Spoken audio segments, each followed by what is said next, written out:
আসসালামু আলাইকুম বন্ধুরা, এগুলো হচ্ছে শীতের সবজি। তো শীতের দিনে আসলে আমরা নানা ধরনের মজার মজার সবজি পেয়ে থাকি বাজারে এবং খেয়েও থাকি, মজা করে বিভিন্নভাবে সবজি খেয়ে থাকি। তো আজকে এই সবজি দিয়ে একটা রেসিপি আপনাদের সাথে শেয়ার করব। এটা যদি এই সিজনে আপনি এই সবজি পুরানের আগেই না খান তাহলে আফসোস করবেন। তো নিয়ে নিচ্ছি টমেটো এবং নিয়ে নিচ্ছি ফুলকপি। তো ফুলকপির থেকে কিছুটা অংশ নিব আর টমেটোর থেকে দুইটা টমেটো নেব।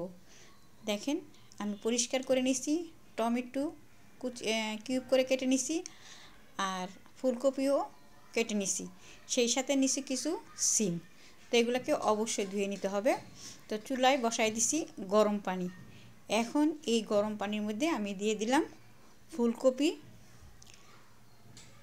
সেই সাথে সিম।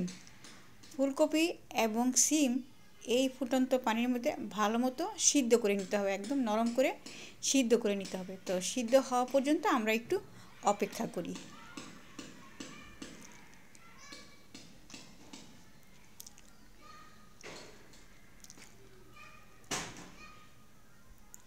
তো সিদ্ধ হয়ে গেছে আমার ফুলকপি আর সিম। তো যদি আমার আজকের রেসিপিটি আপনাদের ভালো লাগে তাহলে অবশ্যই লাইক কমেন্ট শেয়ার করতে ভুলবেন না। তো সবজি থেকে এখন আমি পানি ঝরিয়ে নিব, গরম পানিটা সবজি থেকে ঝরিয়ে নিব।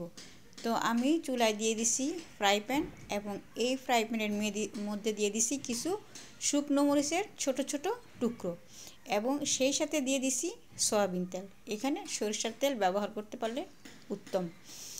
তো যাই হোক, এই শুকনো মরিচগুলোকে একটু ভেজে নিতে হবে। মরিচের যে লাল কালারটা আছে এই কালারটা নষ্ট হতে হবে, একটা কালসা কালার ভাব আসতে হবে। এই যে চলে আসছে একটা কালসা কালার ভাব, দেখেন। এখন এই কালসা কালারের মরিচের মধ্যে আমি দিয়ে দিব কিছুটা পেঁয়াজ কুচি। তো দিয়ে দিছি আমি পেঁয়াজ কুচি। এখন এই পেঁয়াজ কুচি এবং শুকনো মরিচটাকে ভালো মতো ভেজে নিব। পেঁয়াজটাকে হালকা হালকা একটু লাল লাল কালার করে নিব, তবে পুরো লাল বা বাদামি করব না, হালকা হালকা একটু কালার করব যাতে পেঁয়াজটার রস টানার চেয়ে একটু বেশি হয়। তো এখন এর মধ্যে আমি দিয়ে দিচ্ছি টমেটো কুচিগুলা। এইখানে আমি দুটো টমেটো নিছি, একটা বড় সাইজের একটা ছোট সাইজের। তবে টমেটো অবশ্যই টক টমেটো নিতে হবে, মিষ্টি টমেটো নিলে হবে না।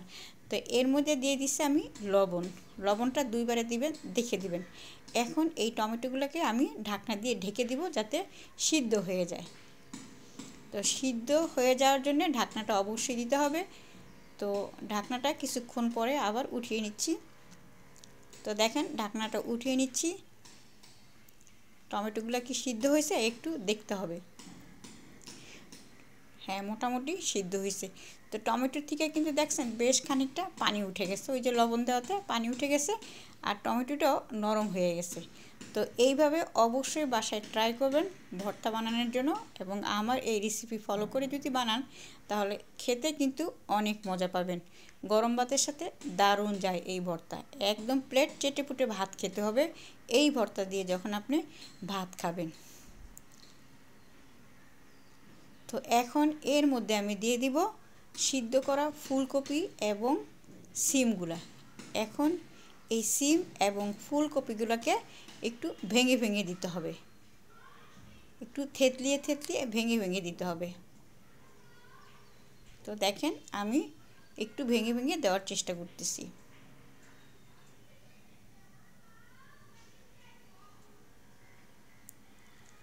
তো 3 টুকরো ফুলকপি নিচে আমি, আপনারা প্রয়োজনে আরও কম বেশি করে নিতে পারবেন। এই ভর্তাটা কিন্তু একবার বানিয়ে 2 বেলা 3 বেলা খাওয়া যায়, নষ্ট কিন্তু হয় না। যদি এই রেসিপি ফলো করে বানান তাহলে এক বেলা ভর্তা বানিয়ে আপনি 3 বেলা খেতে পারবেন, এবং সেটা ফ্রিজ ছাড়া বাইরে রেখে, ফ্রিজেও রাখতে হবে না, বাইরে রেখেই আপনি 2-3 বেলা খেতে পারবেন। এবার আমি এটাকে একটু ঢাকনা দিয়ে দিব। তো দিয়ে দিচ্ছি আমি ঢাকনা। কিছুক্ষণ পর ঢাকনাটা উঠিয়ে নিচ্ছি। দেখেন, এখন এই জিনিসটা আরও স্মুথ বা নরম হয়ে গেছে। এখন এটাকে ভালো মতো মেশ করে নিতে হবে, একদম ভালো মতো মিশিয়ে নিতে হবে। এইভাবে কাঠের খুঁতনি দিয়ে থেতলিয়ে থেতলিয়ে ভালো মতো মেশ করে নেবেন। পানিটা শুকানো পর্যন্ত অপেক্ষা করতে হবে। ভর্তার মধ্যে যে পানিটা উঠে গেছে এটা শুকানো পর্যন্ত অপেক্ষা করতে হবে এবং এইটাকে শুকিয়ে নিতে হবে। তো এর মধ্যে আমি দিয়ে দিচ্ছি 2-3টা কাঁচামরিচ। কাঁচামরিচের ফ্লেভারটা ভর্তাকে আরও টেস্টি করবে। ঝালের পরিমাপটাও আপনি যেরকম খান সেরকম দিবেন এবং যেই পরিমাণ আপনি সবজি নেবেন সেটার উপরে ভিত্তি করে ঝাল দিবেন। তো পানিটা শুকিয়ে গেছে, সবজির মধ্যে যেই পানি ছিল দেখেন সম্পূর্ণ পানি কিন্তু শুকিয়ে গেছে। এখন আমি এতে দিয়ে দিব ধনেপাতা কুচি। যে কোনো ভর্তাতে কিন্তু এখন ধনেপাতাটা আসল। তো এখন আমি চুলার থেকে নামিয়ে নিচ্ছি। তো দেখেন আমি নামিয়ে নিচ্ছি চুলার থেকে। ভর্তাটা কিন্তু সেই রকমের স্বাদ হয়েছে। তো আজকে এ পর্যন্তই। সবাই ভালো থাকবেন, নিরাপদে থাকবেন। আল্লাহ হাফিজ।